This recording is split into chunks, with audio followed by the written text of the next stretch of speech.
হলো বিশ্ব ইজতেমায় যাওয়াটাকে অনেকে বেদাত বলে মন্তব্য করছেন। এ বিষয়ে আপনার দৃষ্টিভঙ্গি কী, দয়া করে জানাবেন। দেখুন, এই বিষয়ে আমরা এর আগে একাধিকবার বলেছি বিভিন্ন সময় যে বিশ্ব ইজতেমা এটা অন্য 10টি ওয়াজ মাহফিল বা অন্য 10টি ইজতেমা বা ইসলামী আলোচনা অনুষ্ঠানের মতোই। এখানে সাধারণত মানুষকে দিনী বিষয়ে উদ্বুদ্ধ করা হয় এবং দিনী চেতনা জাগ্রত করবার জন্য মোটিভেশনাল আলোচনা বয়ান পেশ করা হয়ে থাকে। কোনো মুসলমান যদি সেখানে আলোচনা শোনার জন্য নিজেকে নিজের দিনী চেতনাকে ধার দেওয়ার জন্য এবং দিনী চেতনায় উদ্বুদ্ধ হওয়ার জন্য সেখানে যান, তাহলে সেক্ষেত্রে সে যাওয়াটা প্রশংসনীয়। এটা নিন্দনীয় হওয়ার কোনো কারণ নেই, এটা বেদাত হওয়ার কোনো কারণ নেই। তবে যদি কেউ এখানে যাওয়াটাকেই স্বতন্ত্র ইবাদত মনে করেন এবং এখানে যাওয়াটাকেই স্বতন্ত্র সওয়াবের কারণ মনে করেন, কিংবা এটার কোনো অলৌকিক এবং আধ্যাত্মিক কোনো বিশেষত্ব আছে সেরকম বিশ্বাস থেকে তিনি যান, তাহলে সেটা নাজায়েজ হতে পারে, সেটা ভ্রান্তি হতে পারে।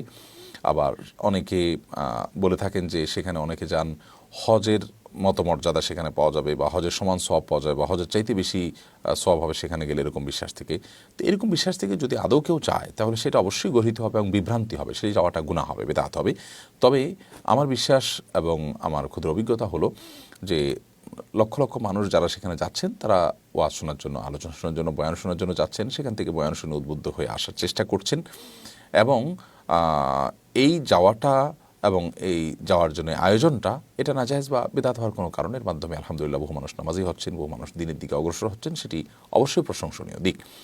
যদি সেখানে কোনো ভুল কথা বলা হয়, ভুল কোনো আলোচনা করা হয়, তাহলে সেই জায়গাটা নিন্দনীয় হতে পারে। সেটা তো শুধু বিশ্ব ইজতেমার সাথে খাস নয়, সেটা তো যেই কোনো দিনই মাহফিলই হতে পারে ধরনের ভুল কথা। তাই বলে ওই মাহফিলটাকে বিদআত বলার তো কোনো কারণ থাকতে পারে না, এই সম্ভাবনার কারণে অন্তত।